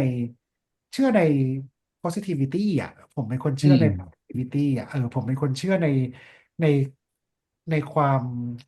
ในความในความสวยงามในคอืวามหมวังความสุขที่เกิดขึ้นไม่ใช่ว่าการไม่ใช่การหลอกตัวเองอยู่ในทุ่งลาเวนเดอร์นะครับเพราะว่าตัวละครทุกตัวมีปมที่ค่อนข้างจะลึกด้วยซ้ำทุกคนมีทรมาในจิตใจบางคนอาจจะรู้สึกว่าเป็นภาวะทางจิตได้ด้วยซ้ำอะไรอย่างเงี้ยคือการอืม ที่มีแผลที่แบบลึกซึ้งมากอะไรเงี้ยไม่ได้ PTSD บอกว่าอะไรเงี้ยเอออยากจะทำให้เรื่องนี้ไม่มีแต่ความสวยงามโลกที่ไม่มีอยู่จริงอะไรอย่างเงี้ยแต่รู้สึกว่าเออเราเชื่อว่าทุกปัญหาตัวละครมีปัญหาเกือบทุกตัวเลยอะแล้วปัญหาของตัวละบางตัวละครมันหนักมากอะแต่เขาผ่านมันมาด้วยความยากบ้างไม่ยากบ้างคนเดียวบ้างอีกคนหนึ่งช่วยบ้างบังเอิญบ้างไม่บังเอิญบ้างเอ่อพ่อช่วยครอบครัวช่วย แต่มันมีทางที่ทุกทางอ่ะมันจะมีทางคลี่คลายอ่ะถ้าตราบใดที่คุณยังจะสู้อ่ะอะไรอย่างเงี้ยผมเชื่อในในสิ่งนี้นะอะไรผมเชื่อในพลังของการมองโลกว่าวันนี้จะดีอ่ะอะไรอย่างเงี้ยผมแบบ ผมเชื่อมันมากๆในการทำงานด้วยซ้ำอะไรอย่างเงี้ยคือแบบว่าก็อย่างที่ตะกี้นี่แบบที่บอกว่าแบบปกติภาคต่อเนี่ยมันไม่อย่าไป expect กับมันเลยมันไม่มีทางจะเปรี้ยงหรอกมันอาจจะแบอืบผมมอืมด้วยซ้ำอ่ะผมก็ไม่ได้เอามาเลยว่ามันจะต้องแย่แน่เลยหรือมันจะต้องดีแน่เลยผมแบบว่าไม่เอาไม่คิดมันจะทำได้ดีที่สุดมันจะดีฉันมีแมสเสจจะเล่าถ้าเธอยังอยากอืมรับพลังงานนี้เธอก็จงรับต่อไปฉันมีมันเหมือนหรือไม่เหมือนฉันไม่รู้ เธอจะชอืมอบหรือไม่ชอบฉันไม่รู้แต่มันพลังเดิมพลังงานเดิมที่เธอต้องการน่ะฉันก็เอาพลังงานนั้นน่ะจะส่งต่อให้เธออีกต่ออืมเธอจะอืมไม่รับมันแล้วในวันนี้เพราะว่าสภาพสังคมเปลี่ยนไปสภาพเอ่อมีอะไรต่างๆมา distract เธอไม่เป็นไรแต่ว่าฉันทำตอบโจทย์แล้วฉันก็ยังอยากส่งพลังนั้นให้เธอแบบอืมแบบที่มันเคยทำได้อะไรอย่างเงี้ยครับอืมอันนี้ดีครับดีครับผมถึงเรื่องชอบชอบเข้าคู่ซุปเปอร์น้องผู้หญิงได้แล้วก็การเลือกที่จะให้แบบว่าคนที่จะมาแทนโมกเป็นผู้หญิงซึ่งมาเป็นแบบบอดี้การ์ดอะไรอย่างเงี้ยถ้าเราพูดถึงแบบว่าความเท่าเทียมกันของชายและหญิง LGBT หรือเพศทางเลือกใดๆก็ตามเนี่ยคุณเด็กทำแบบเป็นสิ่งที่ผมชอบแล้วก็ในตอนที่ดูอีพีล่าสุดเองก็ชอบที่ตัวละครฟูบินเองอะไรเงี้ยลูกพีชเองก็ได้เรียนรู้ ซึ่งจะป้องกันตัวเองอะไรอย่างเงี้ยมันแบบมันมันลบภาพตัวละครในแบบเก่าๆที่เราดูแบบในขนบก็ต้องรอให้แบบผู้ชายมาเป็นคนที่มาเซฟเราอย่างเดียวเราเซฟอะไรตัวเองไม่ได้เลยอะไรอย่างเงี้ยหรือบริการที่เป็นผู้หญิงเนี่ยเท่มากครับผมคิดว่าเป็นการมีแมสเสจหลายอย่างที่จะสื่อให้คนดูแล้วก็มันสร้างสรรค์ด้วยครับอืมจอืมริงๆแล้วแบบทุกฉากอะมันจะแบบมันมีความไม่มีฉากไหนที่ใส่มาไปแบบ งั้นเลยอ่ะมันมีผลตลอดเลยอ่ะการเรียนจิวจิสึเนาะจริงๆมันคือจิวจิสึในอีพีที่หนึ่งอ่ะมันก็มีผลต่ออีพีที่สามมันไม่ได้มาเพื่อให้ฉันไม่กล้าทำร้ายเธอให้ตลกในอีพีหนึ่งเท่านั้นอืมหรือแม้กระทั่งการที่แบบว่าผมชอบลูกที่เขียนแบบไม่ใส่เนคไทมากกว่าอีกซึ่งมันก็ส่งผลให้ทีมมันไม่ใส่เนคไทไม่เกือบทุกเลย เรื่องเลยอ่ะมันอืม ก็ปลดกระดุมอย่างเดียวเลยอ่ะมันก็ ซึ่ง ซึ่งก็ชอบเลยอ่ะ คือบอกว่าทำไม หนูนะ ทำไมภาคนี้คุณทีปลดกระดุมบ่อยจังก็เพราะว่าแบบไม่ได้ใส่เนคไทไม่ได้ใส่อืเสื้อคุณมทีเขาว่าบอกมาก็แค่คำพูดนั้นแค่นิดเดียวอ่ะมันมีทุกความเล็กๆน้อยๆเนี่ยมันซ่อนไว้หมดเลยมันมีรายละเอียดเยอะมากซึ่งทุกคนต้องแบบมีสติกับมันมากทุกฝ่ายนะครับรู้ว่าแบบอืมนักแสดงเองเนี่ยคือที่ผมบอกเลยว่าถ้าไม่ใช่โดยเฉพาะ7 คนนะครับก็คือคนที่เคยรับบทมาแล้วจากในมิสติหน่อยคุณทีเนี่ยจะไม่ได้มันจะเป็นอย่างนี้ไม่ได้เลยอ่ะคือน้องกำตัวละครได้แน่นมากพอที่จะเดินเข้าไปในโลกของตัวละครจูนอินใช้เวลาแบบไม่ยากเลยเหมือนเขาเขาเปิดโหมดนี้เขาฝังชิปความเป็นตัวละครนี้ไว้แล้วก็แบบแค่กดปุ่มแล้วเขาก็ได้เลยอะอืมันมมันมันไม่ง่ายเลยจริงๆแล้วการถ่ายทำอันนี้ผมพูดได้เลยว่าแบบ ไม่ภาคง่ายที่แล้ว มี10 EP มีประมาณ30กว่าคิวผมใช้เวลาประมาณ4 เดือนภาคนี้มี12คิวผมใช้เวลาถ่าย4 เดือนเท่ากันเพราะว่าผมไม่ได้ถ่ายต่อเนื่องบางเดือนถ่ายแค่วันเดียวเพราะอืมอืมเออมันไม่มีทางจะต้องคเกิดขึ้นได้อนติเนียถ้าตัวละครนักแสดงและทีมงานทุกคนน่ะไม่ได้รู้จักและรักบทและรักตัวละครที่เขาเล่นและกำไว้ได้แน่นขนาดนั้นอะไรอย่างเงี้ยมันไม่มีทางจะเกิดขึ้นได้เลยผมบอกเลยว่า มันต้องลืมแล้วมันเป็นยังไงไอ้คนนี้ทำไมถึงทำอย่างเงี้ยมันต้องเป็นอย่างนี้ได้ยังไงแล้วมันในซีนเดียวกันบางทีถ่ายห่างกันเกินมีฉากหนึ่งที่ถ่ายคิวแรกสุดแล้วก็ถ่ายอีกทีหนึ่งในฉากเดียวกันคือคิวสุดท้ายโอ้โหอืมในฉากเดียวกันโอ้แต่ว่าคอนติเนียคือแบบใช่สุดๆเลยนะครับคุณเอกคือแบบอืมมันคอนติเนียในเชิงภาพหรือในเชิงแสงหรือในเชิงเสื้อผ้าเนี่ยไม่ยากเท่ากับคอนติเนีย ด้านอารความมณ์รู้สึกด้านเนาะความรู้สึกที่ต่อเนื่องอารมณ์อะไรอย่างเงี้ยอืมซึ่งแบบแต่นี่ผมก็แบบเนื่องจากเรามีคิวที่จำกัดนี่ก็หละหลวมไปเยอะมากจนกระทั่งแอบคุยเล่นๆกับน้องคอนติเนียบอกว่าคอนติเนียบอกพี่เอกปล่อยเหรอนี่บอกปล่อยไม่งั้นไม่รอดก็เลยแบบถามตอนที่แบบพักๆอยากเอาเครดิตออกไหมอยากเอาเครดิตออกไหมแรงมากแรงมาก คือแบบว่าคือเกรงใจเขาอะเพราะเขาก็ทำมันหน้าที่จำเป็นเขาที่สุดถูเออกใช่อ่าคือเขาเห็นแล้วเข้าใจมันต้องนี่แต่ว่าด้วยจังหวะด้วยอะไรมันก็ต้องใช่มันต้อง go on ดีเราที่สุดหน้าต้องเลือกมันงานมันเป็นยังก่อนอืมไงมันต้อง เรา go เลือ on กเนอะเออคือเออแบบเสื้อของโมกที่จะต้องขาดมันต้องยังไงบางครั้งเราถ่ายผลก่อนเหตุอะไรอย่างเงี้ยครับเข้าใจปะอืฮะมหรือเป็นเฮ้ยอันนี้ไม่ได้มันผ้าคนละแบบการขาดมันคนละอันกันน้องคอนติเนียพักก่อนอะไรอเอาย่างเงี้ยพักแค่นี้ก่อน ก่อนอะไรอย่างเงี้ยแบบแล้วมันก็แบบพี่เอ็กซ์มันไม่ได้ว่าอะไรอย่างเงี้ยผมว่าก็จะเป็นเรื่องที่เราทะเลาะกันอยู่ตลอดเวลาเออน้องคอนติเนียแต่ว่าเนี่ยแหละครับแบบ เดี๋ยววันหนึงจะบอกเลยว่าคือฉากไหน ตอนนี้ยังไม่อยากบอกให้ทำลายแมจิกแต่ว่าเเนี่ยออซีนเนี้ไดย้ตอนอืมจังหวะเนี้ยยังเป็นคิวที่1ของการถ่ายทำอีกจังหวะหนึอืงคือมเมื่อเดือนเมษายนและคิวเนี้ยถ่ายเมื่อเดือนผ่านมาเดือนเนี้ยเดือนที่ผ่านมาเดือนกรกฎาอะไรโอ้อย่างเงี้ยอือืมว่ามไกลมันมากมันไม่ได้ยาวนานง่ายเลยอะไรอย่างเงี้ยอืมโอ้โหเราเห็นเมจิแล้วกโมเมนต์เราเห็นพลังงานเนาะอืมยังเหลืออีกคู่หนึ่งคู่แฟนพี่เหมือนกันคู่ไหน เวอร์เวอร์ซันต้าครับอ๋อเพอร์เซนต้าก็อย่างที่บอกแหละครับคือว่าคือในการทำงานน่ะผมว่าเอาเข้าจริงนะเพอร์เซนต้าเป็นคู่ที่ผมชอบทำงานกับกับมันแล้วรู้สึกแบบ Amazing ที่สุดเลยอะอะไรอย่างเงี้ยคือ2 คนนี้เป็น2 คนที่สนิทกันมากๆและอ่าฮะสนิทกันแบบว่าชอบแกล้งกันอะเหมือนเด็กชอบแกล้อ่างกันแล้วชอบฟ้องคุณครูอะ พี่เอกนี่เอ่อคนนี้ไม่ยอมทำอันนี้พี่เอกคนนี้ไม่ยอมทำอันนี้พี่เอกเรียกคนนี้ด้วยชื่อนี้สิเขาชอบมากเลยนะจริงๆมันจะแกล้งกันชื่อที่มันไม่ชอบพี่เอกเรียกคนนี้ด้วยชื่อนี้สิมันชอบมากเลยนะพี่เอกคนนี้เขาอย่างนี้พี่เอกคนนี้อย่างเงี้ยคือมันจะชอบฟ้องกันแล้วมันจะแกล้งกันยุกยุกยิกยิกตลอดทางอะไรเงี้ยแต่ไม่รู้ทำไมอ่ะเวลาที่เล่นน่ะโดยเฉพาะเพิร์ทนะเขาจะแบบ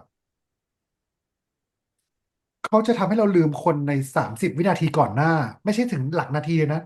หลัก30 วิอ่ะมันเชื่อเลยอ่ะมันมันเร็วมากใช่ไหมเชื่อได้เร็วคือ กระโดดไปเลยอืมผมเชื่อว่านักแสดงที่เก่งเนี่ยอาจจะมีความแบบไม่เหมือนกันนะบางคนอาจจะแบบบางคนอาจจะเล่นลึกมากคือลึกสุดอืมๆบางคนอาจจะแบบเป็นคนที่แบบชัดมากคืออืเห็นรู้เลยมว่าตาเห็นแค่ตาก็รู้ว่าคิดอะไรอยู่อะไรอย่างเงี้ยโดยที่ไม่ได้พยายามจะ over expressive เกินไปอืมบางคนอาจจะเล่นแล้วรู้สึกแบบโอ้โหมันจริงเหลือเกินอะไรอย่างเงี้ยอืมอืจมริงๆอะไรเงี้ย แต่มันมีอีกคนกลุ่มหนึ่งซึ่งผมเรียกว่าคนที่พร้อมจะเชื่อคควินนจูนเนาะคนที่มี Magic If ขั้นสูงสุดคือแบบสามารถคิดว่าตรงนี้คืออียิปต์ได้เลยถ้าบอกว่าตรงนี้คืออียิปต์อะไรอย่างเงี้อ่ยาคนที่เชื่อตรงนี้เป็นขั้วโลกเหนือเขาก็พร้อมจะแบบเชื่อได้เลยอ่ะตั้งแต่ทำงานมาเนี่ยมันจะมีคนที่1เนี่ยคือปันสุทัตตาอ่าวุบเข้าไปเลยคนที่2คือกันอัธพันธ์อ่าอืมปุ๊บเข้าไปเลยอะไรอย่างเงี้ย เพิร์ทจะเป็นอีกคนหนึ่งที่แบบรึบอืเข้าไปมในตัวละครได้อย่างกระโดดเป็นตัวละครได้เลยกระโดดอืมเข้าไปได้เลยคืออืมไม่รู้ล่ะในทางนี้อาจจะมีจังหวะที่เอ่อ ขี้โกงในเชิงการแสดงยังไงบ้างแต่อ่าว่าอ่าอ่าเขาพร้อมจะปลดเปลื้องอ่าแล้วก็อ่าคืออย่างน้อยเขาไปละเขาโอเพนอืมตัวเองให้ตัวเองได้จัมป์ไปสู่อืตัวละครมได้อย่างไม่สงสัยอะไรอย่างเงี้ยผมรู้สึกว่าเก่งอ่ะเก่งเก่งจริงเก่งจังอะไรอย่างเงี้ยก็รู้สึกว่าชอบเกิดสองคนนี้แล้วก็ในเชิงของความตัวอรันตวันน่ะมันคืออันนี้คือก็จะเป็นอีกตัวละครหนึ่งที่เห็นว่าเขาจะเรียนรู้อะไรได้หรือเปล่าและอะไรทำให้เขาเรียนรู้อะไรอย่างเงี้ยคือเหมือนเรารู้กันเนอะว่าตัวละครในโรแมนติกคอมเมดี้มันมักคนดูจะรู้อยู่แล้วว่าตอนจบมันจบยังไงอะมันจะต้องมันคงจบแบบดีแหละอะไรอย่างเงี้ยคนดูไม่อ่าได้อ่าอืมอืมไม่ได้คาดหวังว่ามันจะต้องมีตัวละครไหนเอ่ม พัดพลาดพลัดพอืรากสู้อะไรอย่างเงี้ยอะไรอย่างอย่างเงี้ยเออมแต่ว่ามันต้องทำให้เห็นการเรียนรู้และการเรียนรู้นั้นต้อง ค make รับ sense ใช่ใช่และใช่ต้องไม่รู้สึกว่าบังคับให้ตัวละครเรียนรู้จังอะไรเงี้ยคือแบบว่าอืมมันเรียนรู้จากอะไรวะอะไรอย่างเงี้ยซึ่งอืใน EP สามมมันเป็น EP ที่คนบางคนที่เขาอาจจะชอบความตลกขบขันของคุณทีเนี่ยอาจจะรู้สึกแบบเอ้ยมันไม่เหมือนที่เขาคิดนิดนึงเพราะมันเต็มไปด้วยความหนักของเนื้อหาแต่ครับว่าครับมันเต็มไปด้วย learning ของตัวละคอืร มอืมก็อืมปลดปมบางอย่างในในครับหัวใจอะไรเงี้ยก็เลยจำเป็นที่จะต้องให้ในทางเชิงเขียนบทถ้าเราคิดว่าเป็นหลักสูตรที่สุดเนี่ยมันคือก็เป็นไคลแม็กซ์เพื่อจะนำไปสู่เดนูมองอืมที่จะอืมอืมในอนาคตอันใกล้ใช่ครับอือืมมมาอิ่มครบมาอิ่มครบสี่คู่ช่ำๆแล้วอืก็จะเห็นมว่าในแต่ละตัวละครเนี่ยพลังงานเขามาเต็มอยู่ละแต่ในการเอาพลังงานเขามาใส่พลังงานพื้นที่ เออเรารู้สึกได้ถึงในทุกๆฉากทุกๆโลเคชันที่เลือกมา มันอลังการ แล้วการที่เอาพลังงานที่มันไม่ถูกไม่ควรไปใส่มันจะไม่ได้ อืมคุณเอกเลือกยังไงถ่ายทอดยังไงแบบในอาจจะเชิงมุมกล้องเชิงอะไรก็ตามแต่ที่เรารู้สึกว่าเฮ้ยเขาครอบครองพื้นที่เขาแบบสมบูรณ์แบบมากอืมอืมค่ะคือต้องบอกเลยว่าพิสติแล้วลูกพีชไม่มีทีมโลเคชันฮะอืมมีสติไหนคนทีเลือกเองหมดเลยเหรอครับเพราะว่าบีสติไหนคนทีอ่ะมันมีบางโลเคชันที่มันคอนติเนียมาอยู่แล้วอ่เช่น อืมาอืมอืมแต่ว่าที่อื่นๆเนี่ยมันคือสิ่งที่พี่และก็ทีมในน้องในทีมที่ออฟฟิศเนี่ยคือพี่หาแล้วก็นะครับแล้วก็ไปดู3 คนอือืเองมทั้งหมดนะเพราะฉะนั้นเนี่ยพี่จะไม่สงสัยเลยว่าที่นี่ใช่หรือไม่ใช่อะไรอย่างเงี้อืยที่ได้อืหรือไม่ได้พี่มรู้สึกว่าตรงเนี้ยที่เนี่ยมันใช่ที่เนี่ยรู้สึกปลอดภัยที่นี่รู้สึกปลอดภัยที่จะเป็นเซฟเฮาส์อ่ของตัวละคาร ที่นี่รู้สึก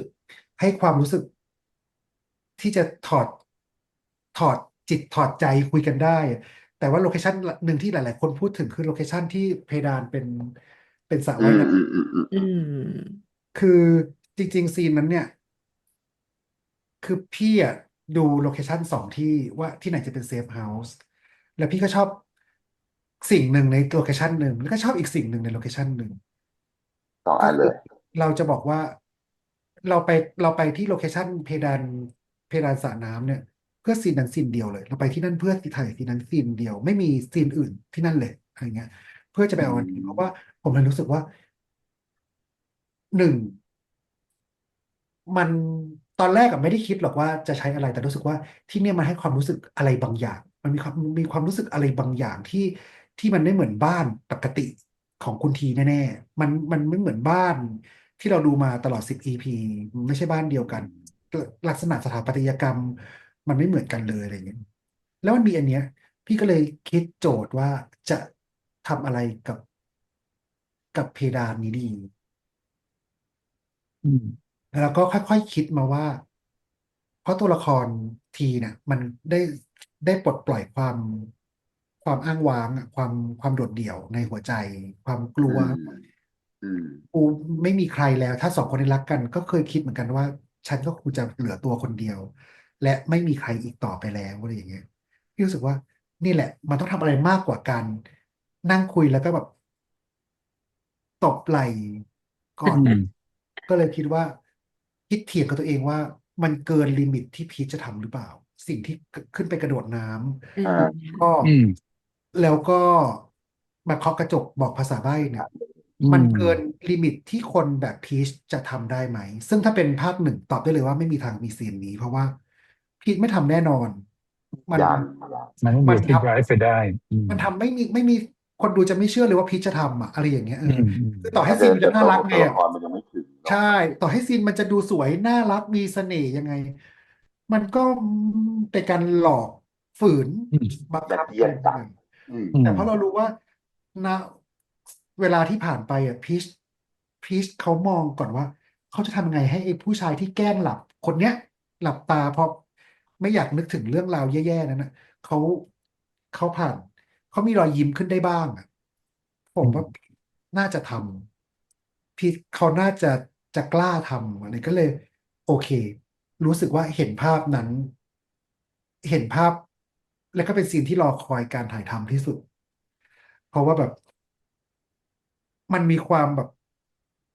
ดูประดักประเดิดได้เหมือนกันอะมีความแบบอืม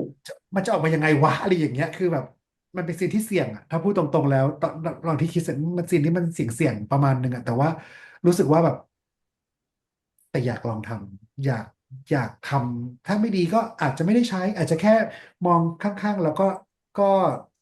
ยิ้มไปอะไรอย่างเงี้ยให้กำลังใจไปอย่างเงี้ยก็รู้สึกว่าโอเคมันทำได้จริงๆแล้วก็อธิบายน้องเข้าใจน้องรู้สึกแล้วน้องก็แฮปปี้กับซีนนี้มากๆก็รู้สึกแบบ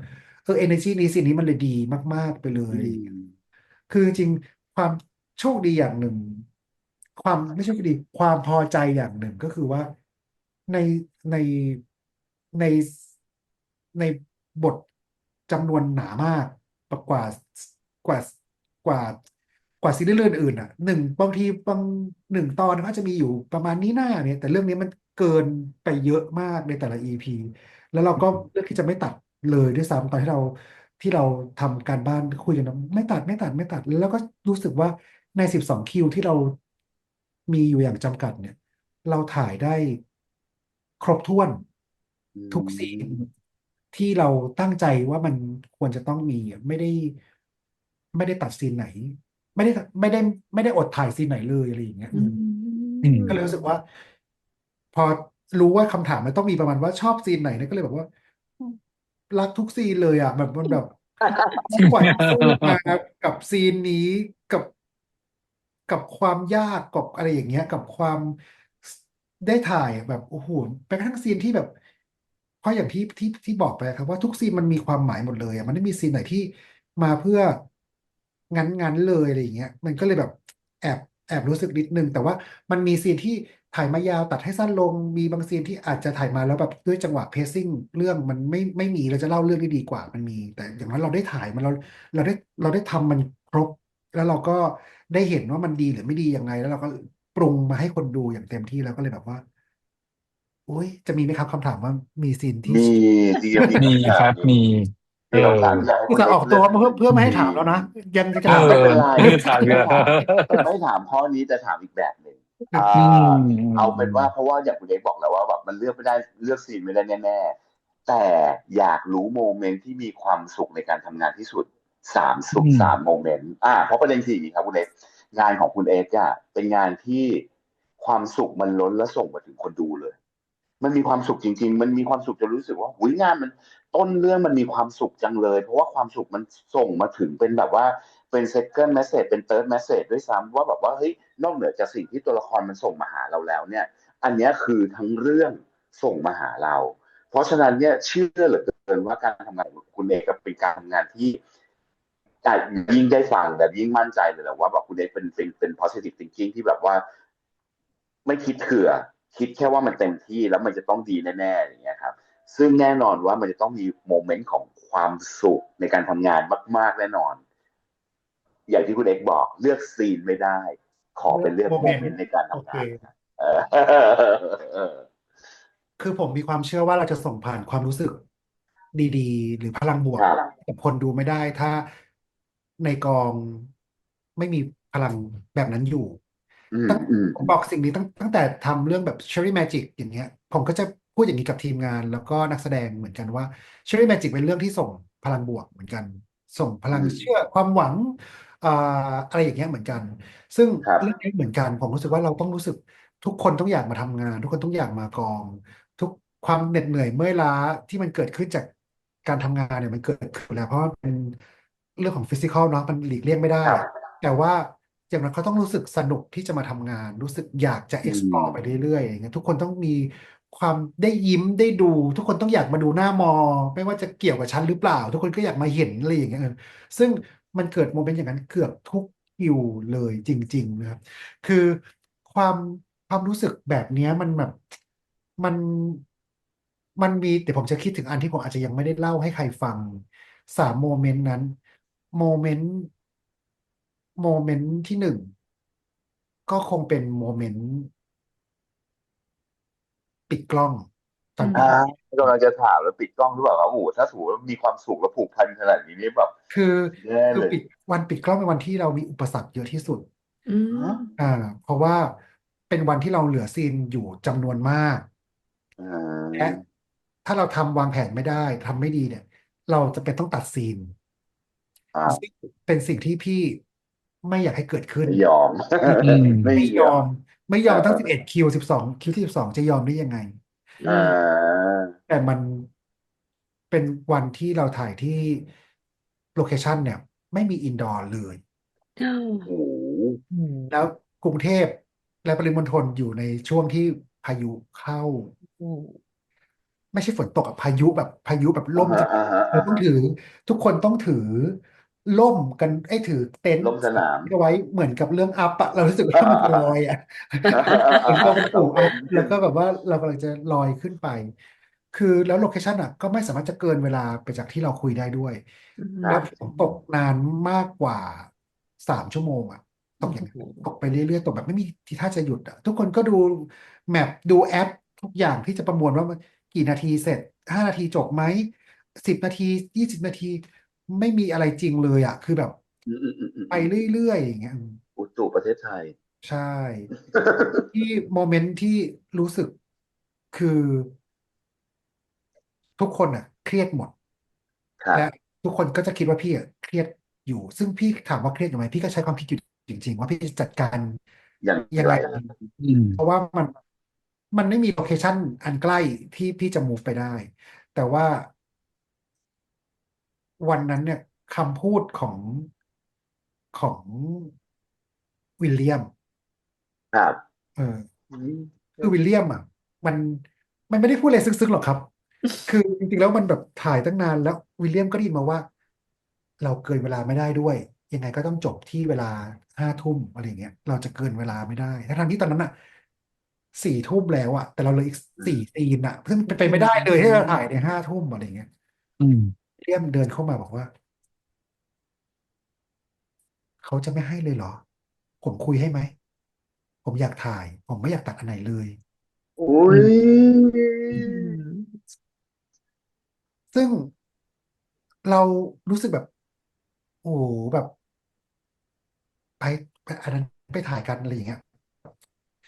มันเป็นมันเป็นเป็นมันมันทำให้พี่ไม่เครียดเลยอะต่อให้ต้องตัดจริงๆพี่ก็ไม่เครียดแล้วอะเพราะว่าอืมอืมเพราะว่าแบบคนฟิลอินหมดแล้วเนาะใช่แล้วฝนมันก็เราพาตกแล้วเราทุกคนไปก็ตัดสินใจว่าจะถ่ายสู้ฝนไปมันก็คือซีนที่คุยกันที่ศาลาเล่นหมากฮอตที่เพิ่งออกอาโอ้กาศโหไม่ได้ว้ายคนลุกเออแล้วซีนนั้นออกมาดีมากด้วยอืมคือแบบโอ้โหคือแบบฝนตกที่โรมกับ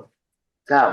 ที่ทีกับพีชถือทีกับพีชถือร่มอยู่ตรงนั้นนะคือทุกอย่างมันคือฝนนั้นแล้วแบบแต่เราปล่อยให้มันไปถึง5 ทุ่มโดยที่เราไม่ทำอะไรเลยอ่ะไม่ได้แล้วอ่ะแต่นักแสดงแบบอยากถ่ายซีนนี้อยากเล่นมากแล้วซีนนี้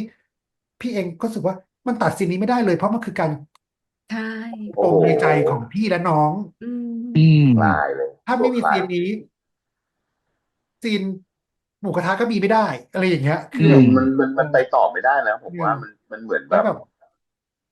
เราก็รู้สึกว่าแบบโอเคพอได้รับพลังงานแบบนั้นจากนักแสดงอะรู้สึกแบบเออมันดีจังเลยอะไรอย่างเงี้ยคือไม่ใช่จริงๆไม่ใช่วิลเลียมหรอกคือทุกๆคนดีป่ะในกองนั้นนาที ทุกคนในกองนั้นนะแบบมีอินเนอร์นี้ทุกคนเลยแบบทุกคนมองหน้าพี่เพราะคิดว่าแบบพี่จะเป็นยังไงอะแต่พี่รู้สึกว่า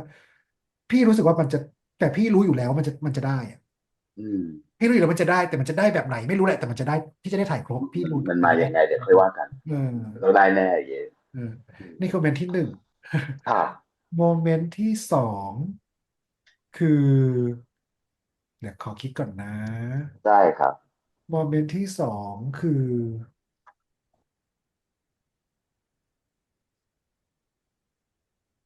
คิวแรกของการถ่ายทำ เขามีสติอยู่เรื่องเราคุยการเลยทกี่ทีหรือลูที่เรากพี่ถามถึงสองมีสติแล้วถึงสองลูกพี่สองอันเลยใช่ไหมโอ้ถ้าได้ถึงสองอันเลยครับถ้าถึงสองอันพี่ครั้งนี้อาจจะเป็นถ้าถามถึงสองอันด้วยพี่ก็อาจจะต้องพูดถึงเรื่องใบเตยอีกทีหนึ่งเฮ้ยคือคือมีอยู่พี่เคยให้สัมภาษณ์ไปบ้างแล้วล่ะครับแต่ว่าคก็รับครับรู้สึกอิ่มทุกครั้งที่ได้พูดถึงอันนี้อะไรอย่างเงี้ยคือพี่เป็นคนที่ไม่ได้ไม่ได้ยึดติดกับว่าแบบเออ กระดุมเสื้อมันหลุดแล้วเรียกเสื้อผ้ามาดูซิอะไรอย่างเงี้ยฮะแบบคนตัวนักแสดงอยู่ไหนอะไรอย่างเงี้ยคือแบบตอนที่แบบซานต้าใส่เฟือกมาแล้วก็ไม่มีเขาฝืนน่ะเขาฝืนแบบเขาเขาต้องเขาต้องทิ้งน้ำหนักไม่ได้อ่ะเขาต้องมีครับ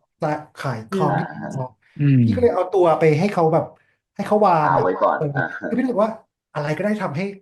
การทำงานมันสมูทที่สุดอะไม่เป็นไรครับใครก็ได้หมดเลยอย่างเงี้ยใครทำจับผมพี่ก็เดี๋ยวจับเองอะไรอย่างเงี้ยหรือคนก็เป็นอย่างนี้กับทุกคนในกองอะมีอินเนอร์นี้หมดเลยคือถ้ารับผิดชอบงานตัวเองอย่างเต็มที่แล้วอะเขาก็ยินดีที่จะช่วยเหลือเพื่อนคนอื่นๆแต่ว่าครับอันที่มันเป็นการร่วมแรงร่วมใจที่สุดนะคงจะเป็นใบเตยชอบใบเตยที่มันเล่าเรื่องพอสมควรในเรื่องคือครับวันนั้นเนี่ยคือวันที่กองกองเนี่ย มีอุบัติเหตุก็คือน้องแซนต้าเนี่ยเขาเจ็บแขนแล้วพี่ก็รู้สึกว่าครับไม่น่าแซนต้าอย่าฝืนกลับไปพักครับผ่อนไปหาหมอก่อนแล้วกลับไปพักแต่ว่าเราทิ้งคิวมันไม่ได้เลยตั้งตั้งแต่6 โมงถึง4 ทุ่มอ่ะเสียดายอ่ะแบบเราต้องหาอือะไรถ่ายอะมนักแสดงมีใครก็ไม่มีอยู่เท่านี้มีอะไรถ่ายได้บ้างคนพบว่าซีนที่ถ่ายได้คือซีนที่เด็กเอาช่อใบเตยมาเคาะกระจกขายฮะที่ถนน อืมแต่ว่าโลเคชันนั้นอยู่บางนาแล้วก็ในละแวกนั้นนะไม่มันเป็นเวลาทุ่ม 1ละไม่มีที่ไหนขายช่อใบเตยลักษณะนั้นเลยคือที่อ่าอืมที่หาให้ร้านที่เซียรังสิตเป็นคือตะวันออกกับตะวัเออนตกเป็นตลาดที่อืเซียรังมสิตแต่คิดว่าคงมีคนทำอย่างนี้ได้อีกแหละก็ตครับลาดในย่านเนี้ยมันต้องมีสักตลาดหนึ่งไหว้พระอะไรอ่าไม่มีก็มีดอกไม้มีแต่กันดอกไม้มันน้อยมากที่จะมีช่อใบเตยแบบนั้น มาคนมัดใบเตยเป็นไม่อืมมีคนก็คือโทรไปหาร้านนั้นมีคอนแทคอยู่ทำตอนนี้ได้ไหมเดี๋ยวจะส่งรถไปเอาจะส่งมอเตอร์ไซค์ไปเอาไม่ว่างไม่ติดไม่ได้เราจะไม่ได้ถ่ายอะไรเลยเหรอแล้วก็อืมสามารถเป็นกัน6 โมงที่จริงก็ทำได้นะแต่แบบเออมันไม่ได้สิเราต้องช่วยกันต้องมีอะไรล่ะต้องมีอะไรล่ะอืมก็เลยบอกว่ากันไปหาซื้อใบเตยมาหาซื้อไม่ได้อีกใบเตยเปล่าๆหาซื้อไม่ได้เลยไปดูอืมบ้างแบบเอ๊ะตรงนี้ ไปที่ทุ่งเนี้ยหรือทุ่งหญ้าอ่ะมันใช่เจอใจไหมหรือเปล่าวะอย่างเงี้ยมันมีเจ้าของปะวะต้องจะโดนขโมยจะโดนจับไหมวะอะไรอย่างเงี้ยจะตัดใบเตยมาผลปรากฏระหว่างที่ขับรถตามหาทุ่งต่างๆทั่วบางนาเนี่ยก็เจอร้านใบเตยแล้วก็เป็นใบเตยที่เล็กมากซึ่งมันทำให้เราทำยากอ่ะอ่าฮะก็ซื้อใบเตยมาเยอะมากเพราะว่าทุกคนตอนนั้นนะช่างหน้าช่างผมช่างไฟช่างพใครร็อพ ก็ตามแต่ได้เมสเซจเดียวกันว่าหาก็ใบเตยทุกคนก็เปิดติ๊กต็อกทำช่อใบเตยเป็นดออ๋อกกุหลาบเป็นช่อนี้ทุกคนพร้อมมวนใบเตย อืใบเตยเหมือนมบ้างไม่เหมือนบ้างยังไงไม่รู้แบบพี่รู้สึกแบบประทับใจมากๆอันนี้เคยเล่าในรายการหนึ่งมาแล้วแต่ว่ารู้สึกว่าก็รู้สึกภูมิใจแล้วอยากจะเล่าให้เผื่อว่าหลายๆคนอาจจะยังไม่เคยฟังเนี่ยแบบว่าวันนั้นเป็นวันที่ผมรู้สึกแบบรู้สึกสนุกไม่ใช่สนุกสิสนุกในเชิงที่รู้สึกเราได้แก้ปัญหาแล้วมันคงสนุอืมกดีที่เราถูกแก้ปัญหาสำเร็จแต่ว่ามันรู้สึกอิ่มใจมากๆเลยอะที่ทุกคน ครับครับเขาพร้อมจะแบบช่วยเหลือกันนะมันเป็นการแบบเออ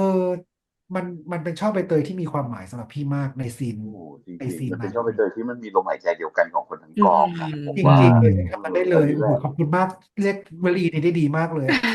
แต่ว่าเป็นเตยที่รวมจากคนทั้งกองคือทุกคนทำทุกอย่างแล้วก็มานั่งทำสิ่งนี้ด้วยกันแล้วรู้สึกแบบว่าประทับใจมากกับโมเมนต์นี้นะครับนั่นคือโมเมนต์ที่สองโมเมนต์ที่สามดีเลยโมเมนต์ที่สาม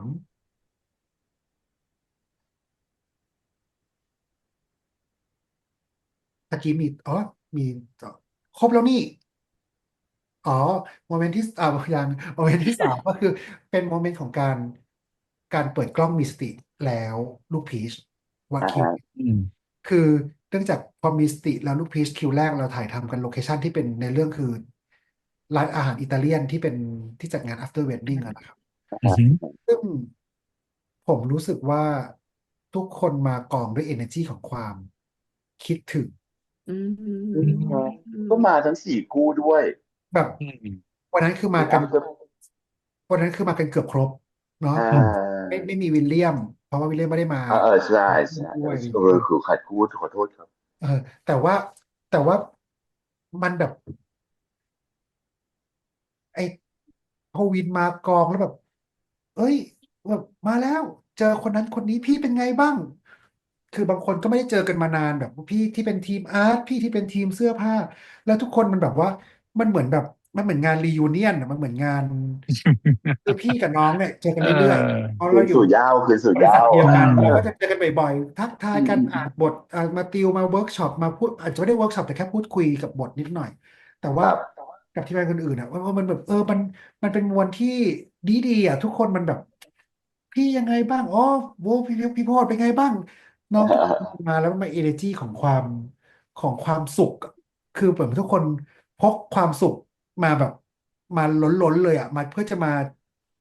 มันเหมือนรู้ว่ามันจะได้มาแชร์ความสุเคขด้วย ยได้ประสบการณ์นี้ไปอืมก่อนแล้วเราใชก็พลาดก่ลับมาเจอใช่กองนี้เหมือนเดิรู้สึกแบบมใช่ไหมจำสายตาของทุกคนโมเมนต์แรกเพราะนี่ก็จำสายตาตัวไม่จำความรู้สึกตัวเองได้ตอนเข้าไปในกองโอ้ยมันมันยิ่งรู้สึกเข้าไปใหญ่ยิ่งเราเป็นคนแบบหวังว่าจะดีอยู่แล้วเนี่ยรู้สึกว่าวันนี้มันต้องสนุกมากๆแน่เลยวันนี้มันจะแบบมีเซนส์ว่าวันนี้จะดีมากอะไรอย่างเงี้ยแต่ว่าพอเห็นคนนี้เข้ามาด้วยรอยยิ้มแบบนี้คนนี้เข้ามาด้วยรอยยิ้มแบบนี้แล้วทุกคนมีความสุขที่จะแลกเปลี่ยนกันนะแบบมันดู มันดูแบบมันไปได้ด้วยดีมากๆมันจะมีบ้างที่แบบเอ๊ะต้องใช้เวลาจูนกันสัก4-5 ซีนอะไรออ่าย่างเงี้ยอาจจะแบบอ่าทุกอย่างอ่าออกมาลื่นปกติอะไรอย่างเงี้ยแต่ว่าพอมันติดแล้วติดมายาวๆเลยต่อไปนี้อืมผ่านไปกี่เดือนกี่คิวกี่สัปดาห์ก็ไม่มีปัญหาเลยอะไรอย่างเงี้ยก็คิดว่าเป็นโมเมนต์นี้ครับเหมือนเพิ่งไม่เจอเอกันเมื่ออวานอะไรอย่างเงี้ย ใช่ ดีดี น่ารักจังเลยคุณเล็กขอแบบอันนี้ขอข้อสุดท้ายจริงๆมีอะไรที่แบบว่าสามารถเล่าให้เราและชาวช่องนะปากชาแนลฟังได้บ้างว่าบอกว่าเอ๊ะอันนี้เป็นข้อมูลลับนะไม่เคยพูดที่ไหนมาก่อนเลยจะเมาส์น้องก็ได้นะครับเช่นบอลพูวินก็ได้หรือเพอร์ซันต้าก็ได้หรืออืม วิลเลียมเอสอะไรอย่างเงี้ยแอนโทได้หมดเลจริงๆอ่ะยอืมเล่ามีหลายๆได้อย่างที่เล่าในวันนี้อุ๊ยไปโดยที่ยังไม่เคยเล่าที่ที่ที่ไหนมาก่อนอย่างนี้แหละไหนมาก่อนอืมันเยอะแล้วขอบคุณเยอะมากครับมากเลยอืมแต่ว่ากำลังคิดว่ามีอะไรอีกไหมก็จะบอกว่า EP 4คืออืม มันแบบมันจะมีความเซอร์ไพรส์อะไรบางอย่างที่เกิดขึ้นเรื่อยๆแม้กระทั่งอุ้พูดกว่านี้ยตายแล้วเดี๋ยวมันจะหลุดอ่ะไม่ได้พูดไม่ได้แล้วพูดไม่ได้แล้วพูดไม่ได้แล้ว ตายแล้วอย่างนี้เอางี้ก็ต้องไปดูเอางี้ในโรงด้วยสินะอย่างนี้ต้องไปดูในโรงด้วยสิเอนะว่าไฟนอลอีอพีอย่างให้รายละเอียดนี้นะไม่ได้งั้นเราขอแถมนิดเดียวได้ไหมคะ เอได้อเออเออสิครับคือเราดูกันเนอะในช่องแล้วก็รู้สึกว่าแบบไอ้การเล่นแบบที่ปอนเล่นน่ะอืมมันจะต้องมีหลุดขำกันบ้างแหละมันต้องไม่อืมากมอ่ะมันมีเยอะไหมแล้วแบบโมบรรยากาศตอนนั้นมันยังไงแล้วภูวินรับยังไงคือมันต้องแบบโอ้โหไอ้คนเล่นก็ส่วนคนรับเนี่ยนะมันบางทีน่ะเอาอย่างเงี้ยประมาณเนี้ยค่ะให้คุณมันไม่ เด็กช่วยฟังนิดนึงมันไม่ยากอย่างที่คิดเลยนะอะไรอย่างอืเงี้ยมอืคือมคือผมเชื่อว่าความอารมณ์ขันที่เกิดจากความเป็นคุณทีอ่ะมันจะเกิดขึ้นได้ก็ต่อเมื่อตัวละครทุกตัวต้องซื่อสัตย์ต่อสิ่งนั้นมากๆอืไม่ได้มทำเพื่อจะสร้างสร้างมีมหรือสร้างอืมแก๊ก มันมีอืมบางซีนอะที่เราทำมาเพื่อให้แบบเป็นมุมมุกตลกเพื่อให้มันแบบแต่ส่วนใหญ่เนี่ยมันเกิดจากการที่ตัวละครนักแสดงต้องซื่อสัตย์และตัวละครต้องซื่อสัตย์กับสิ่งนั้นมากๆแล้วมันจะพาให้ตัวละครแวดล้อมไปด้วยเนี่ยมันมันซื่อสัตย์ตามไปด้วยจนมันไม่รู้สึกว่านี่คือความควบคุมไม่ให้ตัวเองขำมันจะมีซีนที่ขำก็อาจจะเป็นพวกการผิดคิวมากกว่าผิดคิอืวพวกเช่น มอ่าเอมมี่กับบอนนี่ฉากแรกเขาสู้กันแล้วไอ้น้องสองคนนี้มันดูแล้วมันเหมือนแบบมันเหมือนสู้กันมันเหมือนเต้นรำกันมันก็เลยขำแต่มันไม่ได้ขำเพราะว่ามุกในเรื่องอะไรอย่างเงี้ยอ่าอ่าอ่าหรือหรือแบบว่าว่าอีตอนที่แบบ คุณทีอยากจะเทียบเสียงของคุณโมกครับคุณโมกครับคุณโมกครับไอ้ยคุณทีครับอืมคุณพีชครับอะไรอย่างเงี้ยอ่าก็อ่าพ่อก็ต้องได้คีย์นั้นจริงๆจำคีย์เขาให้ได้ฟังเขาจอ่ริงอืมๆคุณพีชว่ายังไงคือตัวละครมันต้องซื่อสัตย์ต่อสิ่งนั้นมากๆอะไรอย่างเงี้ยาอืมก็เลยรู้สึกว่าไม่มีมันเป็นสิ่งที่ทุกคนแบบคนต้องขำในกองมากเลยมันมีบ้างครับสิ่งที่แบบมันเป็นตลกแบบที่เป็นเหมือนแบบเขาเรียกว่าอะไรอ่ะเป็นเป็นฟิสิกอลหน่อยเป็นตลกทางท่าทางตลกเจ็บอืมตัวหน่อยตลกเจ็บตัวมันมีอยู่บ้างอะไรอย่างเงี้ยอ่าฮะอ่าฮะแต่ว่าส่วนใหญ่อ่ะไม่เป็นเพราะมันเป็นตลกจากเนื้อเรื่องแล้วเป็นอืเป็นประโยชน์จากมันตลกจากเช่นการจะไปเปลี่ยนชุดเนี่ยมันไม่ใช่ตลกที่เกิดจากการพูดไอ้ตลกอะมันเป็นสตอรี่อ่ะอืมฮะสตอรี่ก็เลมันควรยตลกเลยไม่ได้มีจังหวะนี้มากนักจะตลกเป็นการหลุดอ่าตลกประจำที่เป็นบ่อยสุดๆก็คือนักแสดงเรื่องเนี้ยจะมีเรารวมตัวแรปเปอร์แห่งวงการประเทศไทยไว้เยอะเขาพูดเร็วกันมาก อืม คือวิสายลเลียมพูดเร็วสายรัววิลเลียมก็พูดเร็วเอสก็เลี่ยมพูดเร็วถูปอนกก็พูดเร็วเร็วน้องอ่าเพอร์ซันปั๊บต้าก็พูดเร็วอะไรอย่างเงี้อืยมคนที่ดิกชันแบบสมบูรณ์ที่สุดก็น่าจะเป็นคุณมิรา นิอืรา มไม่ค่อยได้พูดเพราะว่าแบบพูดน้อยเออแล้วก็เออแต่ว่าคุณทีเนี่ยได้ได้ใช้โอกาสในการที่เขาจะพูดจาด้วยลีลาสำนวนอ่ะช่วยแบ่งวรรคตอนให้แบบมันอืมง่ายแต่ว่าพอพูดเร็วอะมีภูวินอ่ะพูดไม่เร็วแต่ภูวินอ่ะอืมชอบเขินชอบเขิเสียงนเขิน เสียงหลงคีย์อ่ะแบบว่าคุณอย่างเงี้ยคือแบบว่าเอ๊ะอย่างเงี้ยคือแบบเออ ตลกดีแบบว่าแบบชอบเอตลกออันนี้เมาส์เล่นๆแล้วกันคิวสุดดีท้ายก็มีตลกอีกอันหนึ่งตลกมากๆ2 ตัวละครเล่นกัน3 ตัวละครอยู่ในฉากนั้นในคิวปิดกล้องแล้วอยู่ๆไม่บอกว่าเป็นใครบ้างก็มีเสียงผายลมดังขึ้นแล้วทุกคนก็เช็คว่าตะกี้ตดเหรอแล้วพี่ก็เลยบอกว่ามึงสนิทกันขนาดนี้แล้วเหรอแล้ว แล้วเราก็ไอคนนั้นก็บอกว่าโลเคชั่นวันนี้มันเป็นที่เปิด เฮ้ยขอเดาเลยอ่ะเดี๋ยวพอหลังไม่ต้องเดา ไม่บอกเอไม่บอกอเออเออเฮ้ยอืมน่ารักน่ารักน่ารักอืมตลกโอ้ยคุณเอกขอบคุณมากมีความสุขมากดูแล้วแบบใช่ดูซีรีส์ก็มีความสุขแล้วมาคุยก็มีความสุขอีกเลยอย่างเงี้ยเฮ้ยอืมมาขอบคุณมากๆจริงๆครับขอบขอบคุณคุณมากๆที่ผนะครับขอบคุณลิตผลงามากขอบคุณครันดีๆแบบบคุณนี้เอ็กซ์จมากจริงๆมันริงมันมันทำให้เรามีความสุขทุกครั้งที่ดูจริงๆด้ๆด็อกวยเตอร์นี่คือแบบตั้งตารอเลยคุณเอกๆนี่ก็ขอบคุณเหมือนกันขอบคุณแบบทางปากีชาแนลมากๆที่จริงรวมถึงช่องอื่นๆทุกๆช่องที่ทำเสียเวลามาแบบทำรีแอคให้กับเรื่องนี้นะครับคือจะบอกว่าพี่มีนิสัยอย่างหนึ่งคือแบบว่าถ้ามันขึ้นมาในฟีดพี่ดูทุกช่องเลย อืและโดยม โดยเฉพาะช่องที่ดูบ่อยๆก็จะขึ้นมาประจำแบบขึ้นมาเรื่อยๆอะไรอย่างเงี้ยวันนี้เพิ่ง36 นาทีที่แล้วเพิ่งอัปโหลดมันก็ขึ้นมาพอดีเข้าไปพอดีอย่างเงี้ยซึ่งอืมแรแบบงว่าเออพี่รู้สึกแบบว่าทุกครั้งที่ดูอะครับมันก็จะรู้สึกเหมือนเราก็จะถูก energy ของแต่ละกลุ่มที่ดูอะไม่เหมือนกันนะบางอ่าฮะกลุ่มมันก็จะตลกกับอะไรแบบนี้บางกลุ่มก็จะตลกบางกลุ่มกับร้องไห้กับซีนเดียวกัน อื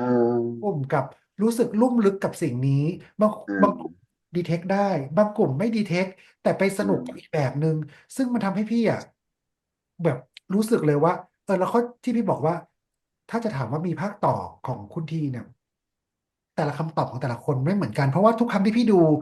เรื่องนี้อะพี่ก็ได้รับความรู้สึกใหม่บางครั้งพี่ก็ร้องไห้ตามพี่โดน โอ้ energy ย actor อ่ะดึงไปเห เอ มือนกัน อ พี่ก็ตกใจเหมือนกันว่า ฉันไม่เค ตาม ย ไปได้ ร้องไห้ ยังไง กับซีนนี้เลย เอ อื อ ฉัน ม รู้สึกว่าซีนนี้ฉันรู้สึกกับมันนะแต่ฉันไม่เคยน้ำตาไหลอะไรอย่างเงี้ย เอ แต่ฉัน อ อยู่พร้อมคนเหล่านี้แล้วฉันฉันน้ำตาไหล ฉันขำเพราะว่าคือฉันรู้อยู่แล้วว่าฉันสร้างให้มันขำแต่ว่าฉันขำออกมาในจังหวะที่ใกล้เคียงกับมันเหมือนเรามีเพื่อนอีก เพื่ ค อน น นั่งดูด้วยกัน จริง อื สำหรับ ม รีแอคเตอร์ทุกคนนะครับ บอกไว้เลยว่าการที่คุณทำมันก็คือคุณกำลังสร้างเพื่อนให้กับคนดูเรื่องนี้ให้เขารู้สึกแบบ มีความสุขไปด้วยกันเหมือนกัน ความสุขบางทีก็ถูกไฮไลท์ด้วยการมีคนส่งความสุขให้กันเป็นพลังงานเนี้ยมันก็แบบเป็นไม่ใช่เรื่องของการแบบว่ามาทำดูซีรีส์กันเถอะแต่มันคือการแบบส่งพลังงานให้กันและกันเหมือนกันเพราะฉะนั้นคนที่มีส่วนในการส่งพลังงานบวกนี่ก็คือรีแอคเตอร์ทุกคนด้วยนะครับ ก็อยากจะบอก ขอบคุณครับ แต่พอได้คุยกับคุณเอกวันนี้รู้เลยว่าพลังงานดีๆจากเรื่องอ่ะมันก็มาจากคุณเอกนี่แหละ ความ ใช่ คิด อืม ใช่ positive แบบ อืม มาเต็มมากเลยค่ะ อืม แล้วคาดหวังเป็นอย่างยิ่งนะครับคุณเอกว่าเราจะได้มายิ้มมาหัวเราะมาส่งผ่านความสุขความ ครั รู้ บ สึกต่างๆนานาไปด้วยกันอีกหลาย ๆ เรื่องในเร็วๆนี้ ครั เนาะ บผม อืม เรื่องหน้านี่น่าจะยากสุดเพราะว่าเรื่องหน้าเนี่ยแบบค่อนข้างจะแบบมีความขมขื่นเกิดขึ้นเยอะมาก เอา แต่ ล่ะ จะลองดูว่าเมื่ออยู่ในมือเรามันจะเป็นยังไงก็อยากรู้เหมือนกัน อ่า ว่ามันจะเป็นยัง ผ ไง มคืออย่างไรให้มีความสุขกับการดูอย่างนี้ ไหน อืม คิดดูแล้วกันขอบคุณคุณเอกมากๆนะครับขอบคุณ ค่ะ อีกครั้งนะครับเราคาดหวังเป็นอย่างยิ่งว่าทุกคนก็จะไปมีความสุขกับมีสติแล้วลูกพีชนะครับกับ EP ไฟนอลที่กำลังจะออนนะครับแล้วก็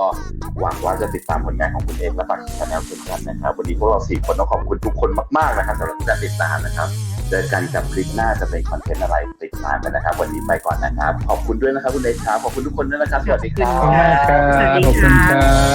ครับครับ